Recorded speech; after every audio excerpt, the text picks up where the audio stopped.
Tardiness today. Thanks for being here. Another packed room. It's good to see. We'll begin with a scheduling update today. President Trump will commemorate the 24th anniversary of 9/11 on Thursday with a visit to the Pentagon Memorial in the morning, followed by an appearance at the New York Yankees game at Yankee Stadium in the Bronx on Thursday evening. Next week, as you all know, the President and the First Lady will depart for their historic state visit to the United Kingdom on Tuesday, and they return to Washington on Thursday. Today, I would like to address the tragedy that has not received nearly enough media attention, the brutal murder of Irina Zarutska. Here are the facts that many outlets have shamefully and intentionally failed to report until President Trump drew attention to it. On August 22nd, Irina Zarutska was stabbed to death on the rail system in Charlotte, North Carolina, by a savage career criminal. This is a public transportation system that many in the area use every single day to go to school and work. Irina was on the train that night traveling home from her job at a pizzeria, still in uniform from her shift.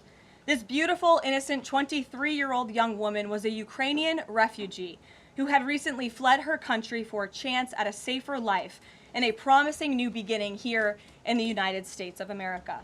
But tragically, a public transportation system in a major American city was more dangerous than the active war zone that she left. The President and the entire White House are praying for her family and friends during this unimaginably difficult time. But while we extend our thoughts and prayers, we must also seek justice for this crime and call attention to this heinous incident. Surveillance video of the killing was finally released to the public this past Friday.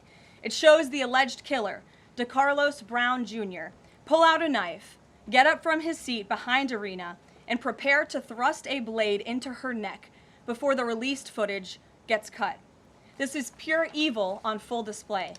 The most enraging and unacceptable part of this story is that her death was entirely preventable. DeCarlos Brown never should have been on that train that night.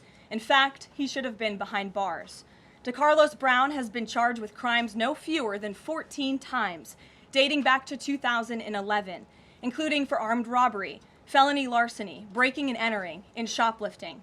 Brown had previously served 5 years in prison for a robbery with a deadly weapon charge, and he had also forfeited bonds 3 different times, twice in 2014 and once in 2023.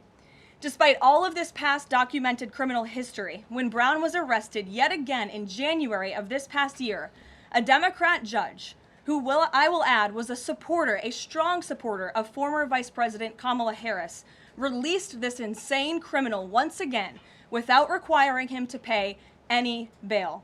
He simply had to sign a written promise to return for his court hearing. Think about how crazy it is to ask a career criminal, someone who by definition repeatedly breaks the law, to just sign a written promise and come back again another day. This is madness. This monster should have been locked up, and Irina should still be alive. But Democrat politicians, liberal judges, and weak prosecutors would rather virtue signal than lock up criminals and protect their communities. And perhaps most shamefully of all, the majority of the media, many outlets in this room, decided that her murder was not worth reporting on originally because it does not fit a preferred narrative. Many of the journalists in this room spilled plenty of ink trying to smear Daniel Penny for defending a subway car from a deranged lunatic in New York City, but none of those same reporters lift a finger to write stories about an actual murderer. Here's the truth that every American must know. Too many innocent people across the country continue to pay the price of the failed experiment known as cashless bail that has been championed by the Democrat Party for years. All the way back in 2020, North Carolina's then Democrat Governor Roy Cooper established a so-called task force for racial equity and criminal justice. Sounds nice, but it's not. That task force was co-authored by then Attorney General and current Democrat Governor Josh Stein. It recommended, quote, reimagining public safety to, quote, promote diversion and other alternatives to arrest. It also advised to de-emphasize some felony crimes, prioritize, quote, restorative justice, and eliminate cash bail. Democrats in North Carolina and nationwide are consumed with pushing a woke, soft-on-crime agenda, no matter how many innocent Americans suffer as a result. Instead of aggressively prosecuting and locking up violent criminals, the Democrat-backed cashless bail approach lets these criminals roam free in our country to offend again and again. These reckless policies have turned too many of American cities into hunting grounds for career criminals who mock our justice system, drain law enforcement resources, and wreak havoc on law-abiding citizens. Enough is enough, and that is why President Trump is doing everything in his power by taking action to undo these absurd policies. The president recently signed a powerful executive order directing the AG to submit a list of states and local jurisdictions with cashless bail policies, so that the Trump administration may identify federal funds that are being provided to these states and can potentially be suspended or terminated. President Trump firmly believes that to maintain order in public safety, we must incarcerate individuals whose pending criminal charges or criminal history demonstrate a clear, ongoing risk to civil society. This is a common sense and sensible approach that the vast majority of Americans agree with, and it's time for the Democrat Party to get on board with what is right. When these criminals are caught, they must be prosecuted to the fullest extent of the law and be sent to prison, where they can no longer terrorize our streets. This is the mandate the American people delivered to President Trump, and it's a mandate he intends to fulfill. Staying on the topic of public safety, new preliminary data released today by Customs and Border Protection in August shows that President Trump has delivered the most secure border in American history. For the fourth straight month, 0 illegal aliens were released into the United States by CBP. Nationwide encounters are down 93%, below the peak of the Biden administration. Border Patrol apprehensions on the southwest border in the entire month of August were less than what was apprehended in 4 days in August 2024 under the Biden administration. President Trump has ended disastrous Biden illegal alien invasion, and he sealed our border in record time, keeping this central promise he made to the American public. With that, I will take your questions. Here in our new media seat today, we have Michael Schellenberger, who is the founder of Public News with nearly 2 million readers and subscribers. Michael, thank you for being here today. Thank you. And why don't you kick us off? Sure. Thank you for making space for new media. Nice to meet all of you. It's great to be here. I want to see if you could give some insight into whether the president is considering additional measures against Europe and Brazil, not just for censorship, but also for preventing political candidates from actually competing in elections. We've now seen in Romania, France, and now Germany with Joachim Paul, efforts to basically just prevent candidates from being able to compete in elections. The president has shown some concern around President Bolsonaro, who's being prevented from running. All of this is coming in the context of increased censorship of online platforms, of American platforms, and efforts to censor Americans. I'm personally being investigated under criminal investigation with my Brazilian colleagues for publishing the Twitter Files Brazil. We're very grateful that the president has imposed Magnitsky sanctions on the judge. Is the president considering additional actions, given that it appears that they're going to end up with a conviction against President Bolsonaro, preventing him from running? Is he considering doing anything about this crackdown in Europe? I mean, it's shocking to see Joachim Paul, this mayoral candidate in Germany, the criminal indictment against him cites him, quote, saying that he loves the Lord of the Rings as reason why he's an extremist and shouldn't be able to run. So I just wonder if you could speak to that. And again, I'm grateful to be here. Nice to meet you all. And I'm grateful for what the Trump administration has done to push for free speech abroad. Well, thanks for being here, Michael. We appreciate it. Freedom of speech is arguably the most important issue of our time. It is enshrined in our Constitution, and the president believes in it strongly. He himself faced censorship in his road back to this beautiful Oval Office here in Washington, D.C., so he takes this very seriously, as does, I know, the Vice President of the United States and the entire Trump administration, which is why we have taken significant action with regards to Brazil in the form of both sanctions and also leveraging the use of tariffs to ensure that countries around the world are not punishing their citizens in this way. And at the same time, the president is, while he's leveraging the United States to safeguard our interests abroad, he's also making sure that freedom of speech remains here in the United States of America. So I don't have any additional actions to preview for you today, but I can tell you this is a priority for the administration, and the president is unafraid to use the economic might, the military might of the United States of America to protect free speech around the world. Quick follow-up to that? Sure. Quick follow-up, which is just, there was a Reuters story saying that the Trump administration was looking at this Europe-U.S. trade deal as one of the sticking points, this issue of the censorship not just of U.S. platforms, of Americans. Do you have any updates on how those trade talks are going? And I also wonder if the president is concerned about NATO membership. NATO membership requires that you be a democracy and you have free speech. Is it possible that some of these actions that we've seen in Romania, France, and Germany would disqualify those countries from being in NATO after this? I have not heard the president discuss NATO membership in regards to this issue in particular, but I have heard him discuss the issue of free speech and the importance of free speech with foreign leaders around the world, including the Prime Minister of the United Kingdom. When we were in Scotland, the president brought this up and how important it is for the Prime Minister to protect free speech in the UK and in various conversations with other world leaders. So he brings it up, and I think the entire world knows that this is a priority for the President of the United States. Gabe. Thank you, Caroline. Regarding the Israeli strike in Doha, how much time or how much of a heads up did the U.S. get, and does the president support the strike? Sure. Well, I have a statement to read for all of you with respect to the Israeli strike in Doha, and here it is. This morning, the Trump administration was notified by the United States military that as Israel was attacking Hamas, which very unfortunately was located in a section of Doha, the capital of Qatar. Unilaterally bombing inside Qatar, a sovereign nation and close ally of the United States that is working very hard and bravely taking risks with us to broker peace, does not advance Israel or America's goals. However, eliminating Hamas, who have profited off the misery of those living in Gaza, is a worthy goal. President Trump immediately directed Special Envoy Witkoff to inform the Qataris of the impending attack, which he did. The president views Qatar as a strong ally and friend of the United States and feels very badly about the location of this attack. President Trump wants all of the hostages in Gaza and the bodies of the dead released, and this war to end now. President Trump also spoke to Prime Minister Netanyahu after the attack. The Prime Minister told President Trump that he wants to make peace, and quickly. President Trump believes this unfortunate incident could serve as an opportunity for peace. The president also spoke to the Emir and Prime Minister of Qatar and thanked them for their support and friendship to our country. He assured them that such a thing will not happen again on their soil. And to be clear, the president disagrees with the location of the strike, and that he passed that along to Prime Minister Netanyahu. The president just confirmed that in the statement that I just read to you, which I spoke with him about before coming out here. Caroline, Jackie. Thank you, Caroline. So is the president upset with Netanyahu now?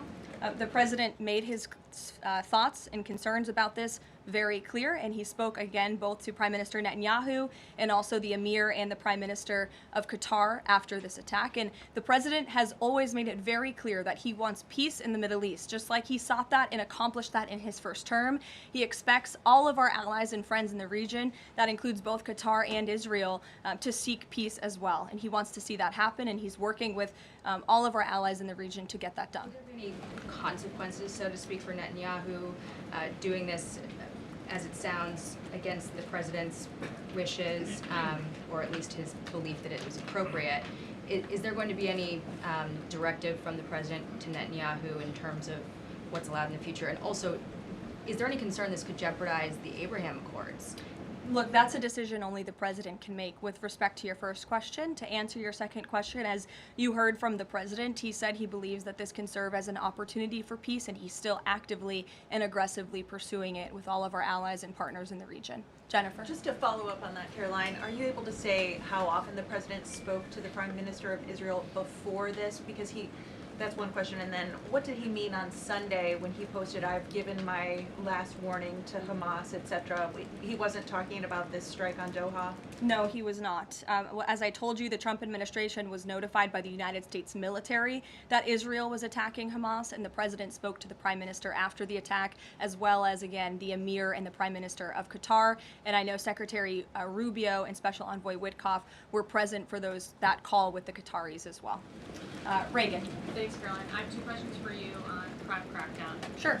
Democrats have tried to argue that red states have higher crime rates while overlooking problems of high crime in blue cities. I'm wondering if the president would consider working with red state governors to fix high crime in blue cities like in Memphis, Tennessee.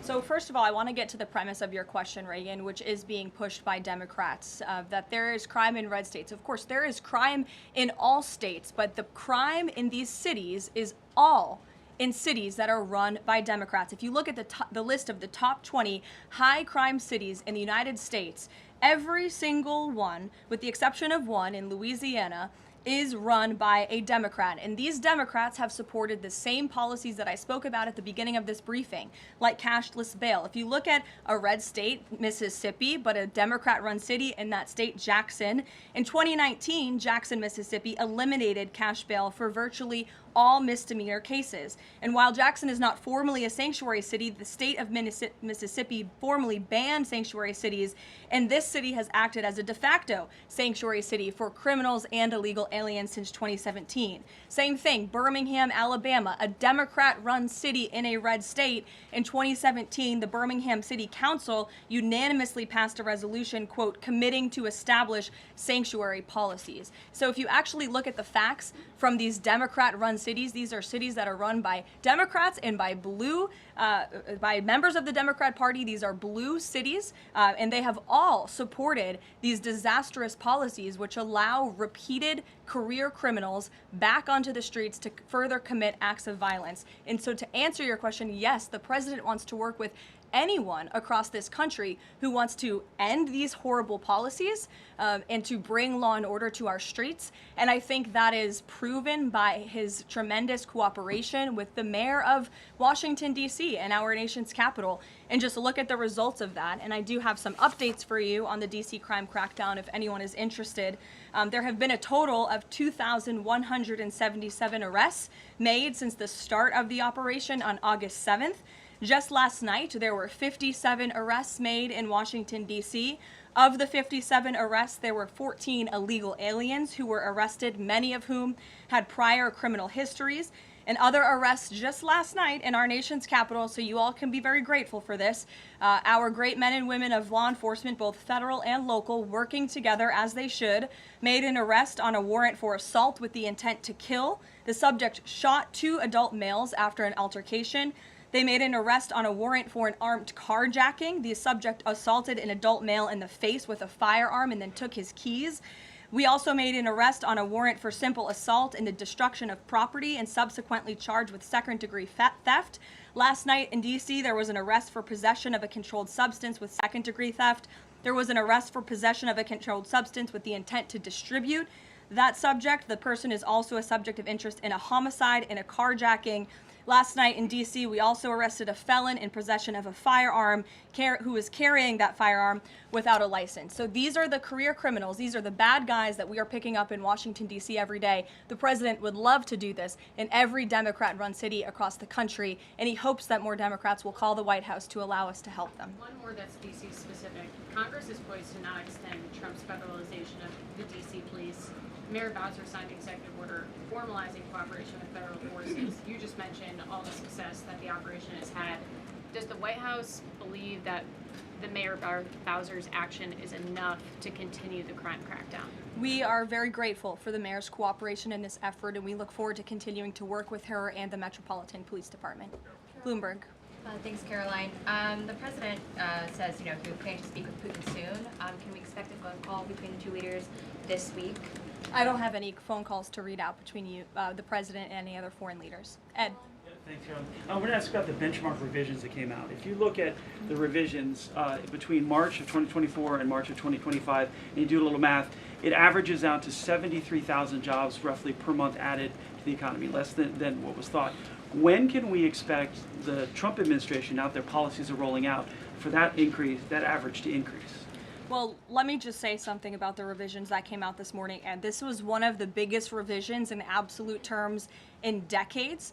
In the benchmark year, March 2024 to 2025, shows that the job growth was vastly weaker during the Biden administration than ever previously reported. Between this revision and last year's, job growth was actually overstated by approximately 2 million jobs. And the Biden administration stood up here and vouched for that data and told you that data was real. And when President President Trump calls into question the veracity of that data, like he did before he took the oath of office and even now as President of the United States, he was ridiculed for that. And turns out this revision proves two things. Number one, the president was right, and this is why we need new leadership at the Fed.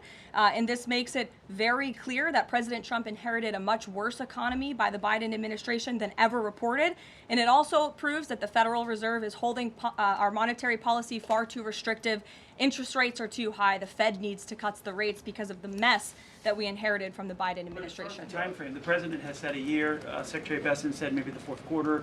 When can we expect these numbers to increase? Well, first, we need accurate numbers. We need truthful and honest data, which is why the president took the monumental step to try and appoint and confirm new leadership at the BLS so we can have data that we can actually rely on.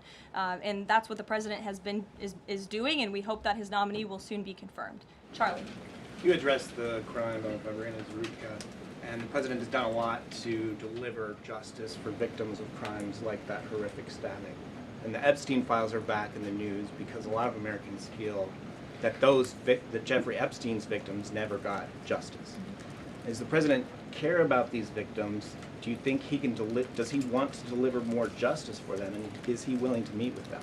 The president cares about victims of all crimes, and that's why Republicans in the Trump Department of Justice have done more in terms of transparency when it comes to the Epstein case than any prior administration.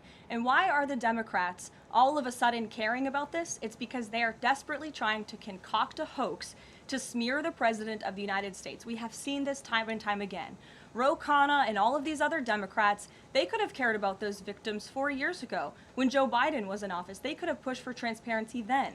Unfortunately, the Democrats are using victims as political pawns to try to smear and to push a hoax against the President of the United States. And I will get you numbers on the amount of child predators that this administration and this FBI and this Department of Justice have locked up under President Trump's leadership. We have done more than any president to protect victims of crime, especially disgusting, heinous sexual crimes. And that includes the deportation of illegal aliens who are perpetrating these crimes against innocent victims in our country right now today. And that remains a top priority for this administration. Does the president, will he meet with the victims? On the Doha strikes, did the president speak with Netanyahu before they were carried out? Did he urge him to not go through with it, or did they only speak afterwards? Again, I read you a statement. The Trump administration was notified by the United States military that Israel was attacking Hamas. The president directed his special envoy Witkoff to immediately call the Qataris. And after the attack, he spoke to Prime Minister Netanyahu. One more. Behind you. Thank you. Go ahead. About the Epstein case, would the White House support a professional handwriting expert review of the document released yesterday to prove that it's not the president's signature? Sure, we would support that. And in fact, I have already seen many forensic analysts of signatures coming out. I believe it was the Daily Signal that published a piece with 3 separate signature analysts who said that this absolutely was not the president's authentic signature. And we have maintained that position all along. The president did not write this letter. He did not sign this letter. And that's why the president's external legal team is aggressively pursuing litigation against the Wall Street Journal, and they will continue to. Christian. Thanks, Karoline. Following up on Ed, now that we have these revised jobs numbers, is the president concerned at all that price spikes, stemming from his tariffs through the end of the year might actually be driving the country towards a depression or a recession? What I'm asking is he committed to these policies now that we know how faulty the jobs data was? The president is committed to his policies because his policies are working, Christian. And there have been a lot of people fear-mongering about inflation in this room, but it just has not come to fruition. On a monthly basis, CPI inflation has now come in at or below the market's expectation for 6 consecutive months, every month that President Trump has been in office. Overall, inflation has run at a 1.9% average pace in the president's first 6 months in office. I would have told all of you that in January, you would not have believed me, but those are the facts and those are the numbers. And we also see many other positive signs in economic indicators like real GDP. In the second quarter, it was revised up to 3.3%. That beat the market's expectation. We know there's a capital spending boom right now, which we know is one of the greatest economic indicators of job growth. We know wages are increasing at a far faster pace than they were under the previous administration. We see productivity in the second quarter was also revised up to a strong 3.3%. In total industrial production, factory output also surged. All of this means the economy is moving, people are working, people are spending money. You look at consumer spending, that is also ticking up and in the right direction. In a large part, it's because of the incredible work the president has done in terms of energy and unlocking our energy dominance in this country. Again, these jobs, the numbers from the BLS today prove that the economy was an absolute mess, and we are working every single day to fix it, and all of those indicators I just read for you are positive sign of what is to come. Just one more quickly on Sure, trade, Danny. Caroline. Just wanted to get a bit of clarity on the sequence of events for the Doha attack and the notification. You said that the U.S. military notified, if I got it right, the Trump administration was notified by the U.S. military. That's right. Was the U.S. military notified by the Israeli military, or did the U.S. military detect an incoming Israeli attack on Qatar? The U.S. military notified the White House and the President of the United States. That's all I have to share for you on that, Danny. Thank you. Jeff. Also following up, you said that the president assured the leaders in Qatar that this would never happen again. Did he say that to the Prime Minister of Israel, and did Prime Minister Netanyahu agree to that? The president told that to the emir and the prime minister of Qatar, and the president also overstressed the importance of peace in the region in his conversation with Prime Minister Netanyahu as well. And Prime Minister Netanyahu told President Trump he wants peace and he wants it quickly. That's what the president expects to happen. The president is very clear in the statement that he just had me read, and you will all see it out on Truth Social very shortly, I am sure. The whole world will see it. He wants all of the hostages released out of Gaza, and he wants this war to end. Those are two clear directives that the president is making very clear for the entire world to understand. Mary. But Qatar obviously has been helping to negotiate these ceasefire talks. Does the president think that Israel is undermining negotiations by striking Qatar? Is he concerned that Qatar's no longer going to want to play that intermediary role? I think the president addressed that in the statement. I can read the whole thing for you again. I think it's very thorough because the president wanted to address all of your questions. We wrote, unilaterally bombing inside Qatar, a sovereign nation and close ally of the United States that is working very hard and bravely taking risks with us to broker peace, does not advance Israel or America's goals. However, eliminating Hamas, who have profited off the misery of those living in Gaza, is a worthy goal. So he answered that question and to be himself. clear, you can't say that Israel informed the U.S. What I can tell you is the United States military informed the Trump administration. Thank you. A quick follow on that. Can you tell us when the U.S. military was notified, given that the largest U.S. military base is in Doha? And then I have a question on D.C. crime. This morning, just before the attack, as I said earlier as well. Okay, thank you. And yesterday, the president spoke about D.C. crime and talked about how there was virtually none. And then he expressed frustration about things that take place in the home they call crime. He said, you know, they'll do anything they can to find something. If a man has a little fight with the wife, they say this is crime. See, now I can't claim 100%. Exactly what crimes was the president referring to? He wasn't referring to crimes. That's exactly the point he was making, Ouija. What the president is saying is that these crimes will be made up and reported as a crime to undermine the great work that the federal task force is doing to reduce crime in Washington, D.C. And I think the president has every reason to believe that, given the efforts of many reporters in this room who actively seek to undermine the president and what he's doing in our nation's capital. We all know that deep inside you all agree with this because you all live here, and I'm sure you are very grateful for the administration's efforts to make the city, which we all reside in, much safer for ourselves and our families. Michael. Thank you, Caroline. Florida Congressman Randy Fine is calling for judges to face consequences if the violent repeat offenders they release go on to commit new crimes. Is that something the president supports? It's not something I've heard the president discuss. You can ask him yourself next time you have the opportunity to. How's that? Caroline, one more question. On Thursday, President Trump will head to the Pentagon and also to New York City in honor of the 24th anniversary of 9/11. Has the president expressed any interest on creating or having Congressman, create a new 9/11 commission to answer some of the ongoing questions many Americans have about that day. I again have not heard the president discuss that. You're welcome to ask him yourself, but I do know he very much looks forward to going to both the Pentagon and the Yankees game in New York City on Thursday to commemorate the 24th anniversary. As you know, the president is a New Yorker at heart. He loves the city very much. It is his home, and you'll hear more about that on Thursday when the president speaks on this himself. Kelly. Karoline, thank you. I wanted to ask you a question about the president speaking yesterday before the Religious Liberty Commission. As you know, he's created the White House Faith Office, the Task Force on Anti-Christian Bias, and yesterday he talked about the importance of the Bible in America and the importance of prayer in America. Some people have criticized him for that in stating that he's espousing Christian nationalism. Yet the president has called on the American people to band together in praying for this nation for people of all faiths. How important is that to the Trump administration, and are there guidelines for implementing that? Well, last time I checked, it's not just Christians who pray, it's people of all faith who pray, and that's what the president wants to protect, the religious freedom for Americans of all faith. And he spoke about that yesterday, and that's why he was very proud and excited to announce this new initiative, Pray America, encouraging all Americans to pray for our country in the goodness of our country leading up to America's 250th birthday next year. Why don't we take some from the sides? Elizabeth, go ahead. Thank you, Caroline. I have two questions. Sure. First, on prayer again. Is the Trump administration looking for the forthcoming prayer guidelines to challenge existing court precedent on the right to pray in public schools?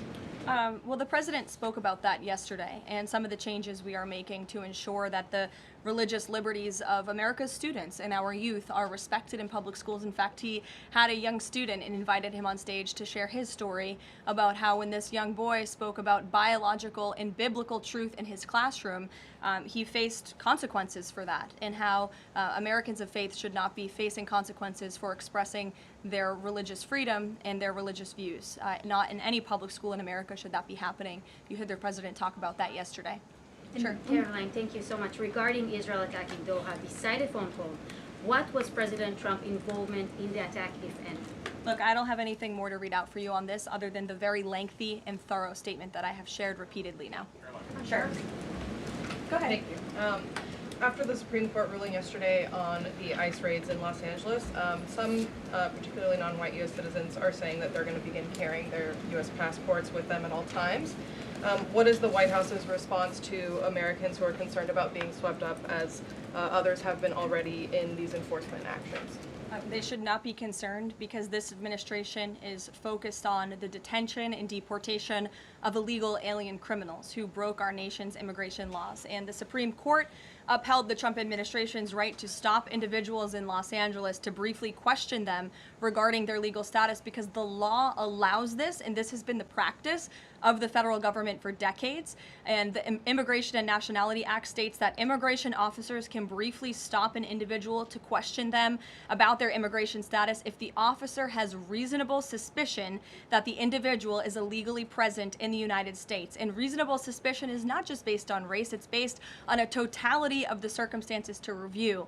And I will tell you, I spoke to our border czar about this morning. When ICE goes out to conduct a targeted operation to deport illegal criminals from our community, they are doing so with intelligence, they are doing so with law enforcement sources, they are doing so in most cases with the backing of local law enforcement who know exactly where these illegal alien criminals and drug traffickers and drug dealers are hiding in plain sight in American communities. And the men and women of ICE are doing everything they can to not only follow the law, but to enforce the law. And it's about time that has happened, because we had 4 years of an administration who completely ignored and evaded our nation's very clear immigration laws, and the Supreme Court has reaffirmed that.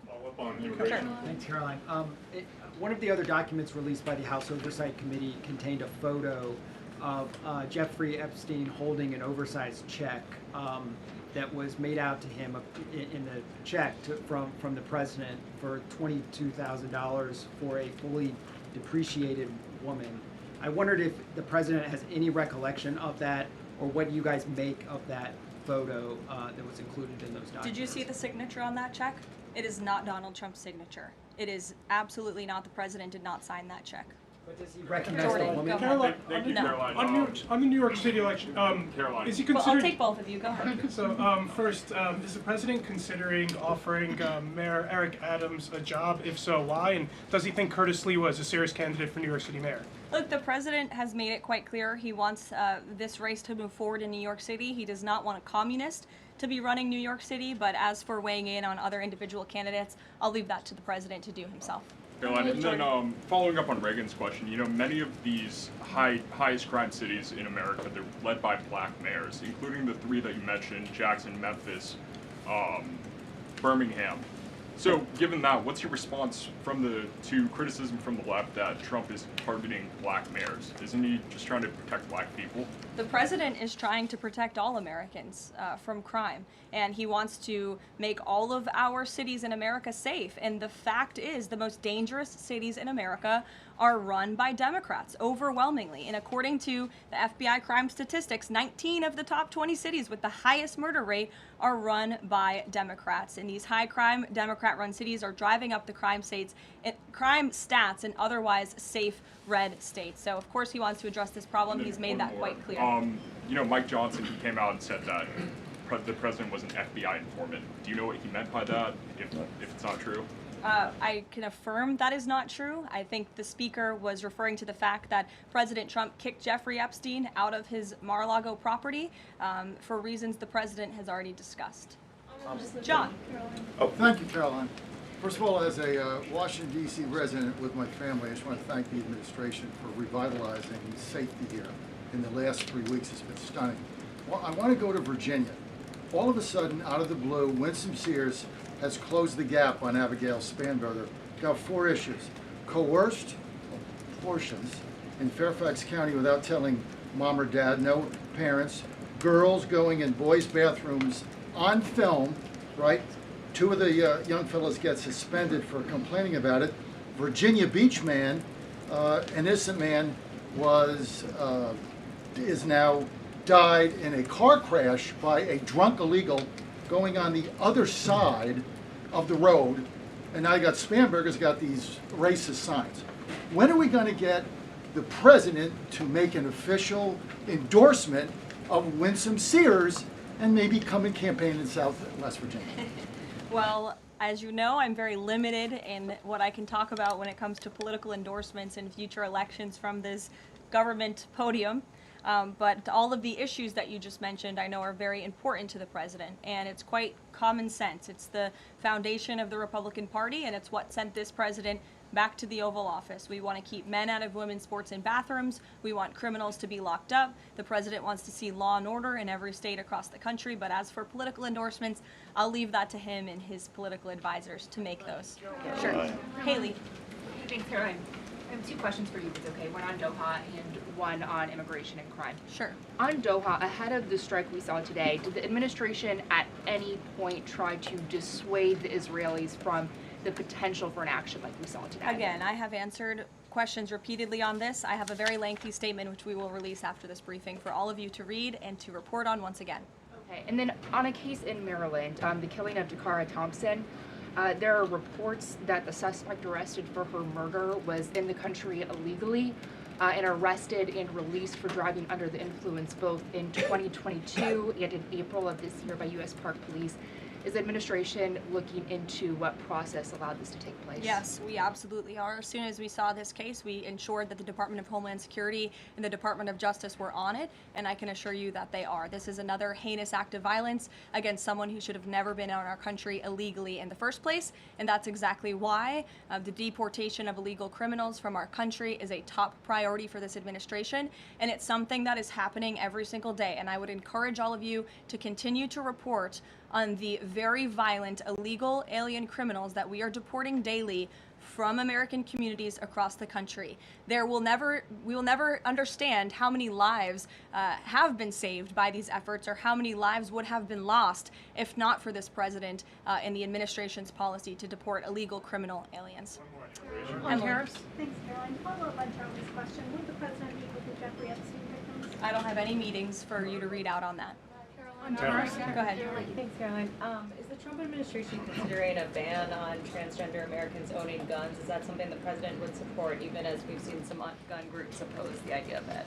I saw reporting on this. I understand there were very preliminary, low-level discussions about this at the Department of Justice, and then sometimes those discussions are reported as fact. I'm not tracking any potential actions on this front, and I'll let the president weigh in on that. It's a policy decision, and it's far too early or would be premature, inappropriate for me to weigh in on it at this point in time. Behind you. Go ahead. After the immigration raid at the plant in Georgia on Friday, the president said over the weekend that he's open to some kind of changes in perhaps rules or visa rules or law that would prevent something like that happening in the future for skilled workers to train American workers. That's right. Can you confirm that and that the administration supports those changes, and what exactly would that look like? Well, the president said it himself in a statement that he put out on Sunday night, where he is very grateful for foreign companies from around the world and the investments that they are making right here in the United States of America. And he understands that these companies want to bring their highly skilled and trained workers with them, especially when they're creating very niche products like chips, or in this case in Georgia, like batteries. But the president also expects these foreign companies to hire American workers, and for these foreign workers and American workers to work together to train and to teach one another. And so he expects these foreign companies to hire American labor. We want Americans to have these jobs. Americans need these jobs, but he also understands the need for these companies to bring over their workers who already have these skills. So I think it's a very, what those changes might be? I think it's a very nuanced and responsible and sensible approach for the president to take. And I know that the Department of Homeland Security and the Department of Commerce are working on this matter together. I would defer you to them for any further action on this front. Caroline, thank you. Just I want to follow up on something you said. You said the Epstein documents are a hoax that Democrats are perpetrating against the president. You've said he didn't sign that check, that he didn't sign the birthday card that he allegedly signed. So what is the theory, since these documents came from the Epstein estate?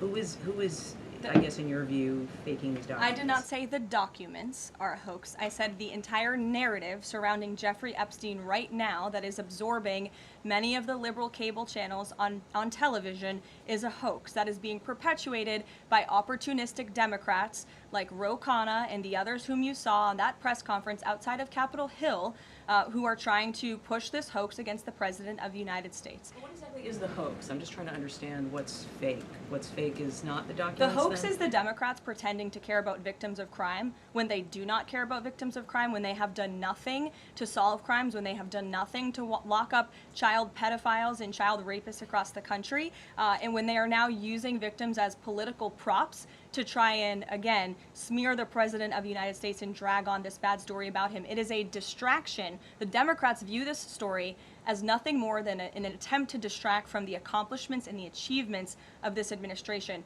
And that is what we mean when we call it a hoax. If he didn't sign these, if you said he didn't sign the birthday card, he didn't do this, he also didn't do the check, those were in documents from the estate. So what is the working theory as to why he's in them? The president has one of the most famous signatures in the world, and he has for many, many years. You know that, Maggie, you've covered him for a long time, long before he assumed this office when he was a businessman in New York. The president did not write that letter. He did not sign those documents. He maintains that position, and that position will be argued in court by his lawyers. The president is very confident he is going to win this case. Caroline, thank you. Is the president planning to meet with Eric Adams in New York, maybe at the Yankees game? And has he personally talked to him about the race? I am not tracking any meeting with Mayor Adams at this time, but if that happens, I'm sure the New York Post will be one of the first people to know about it. I'll take a couple more questions. Why don't we go to the back? Tom Dempsey with News Nation. Regarding the growing U.S. military News presence... Nation, all the way in the back.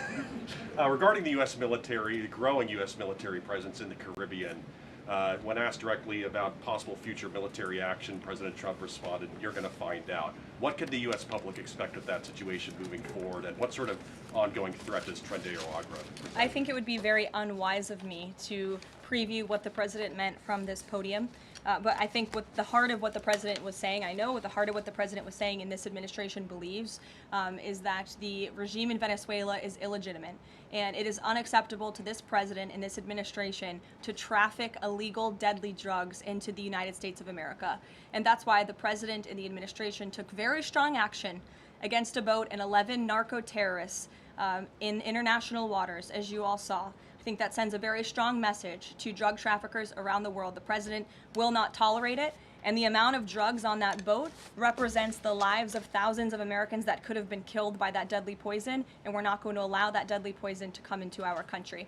The president will be signing a proclamation in the Oval Office later this afternoon, and we will see you all later. Thank you. Thank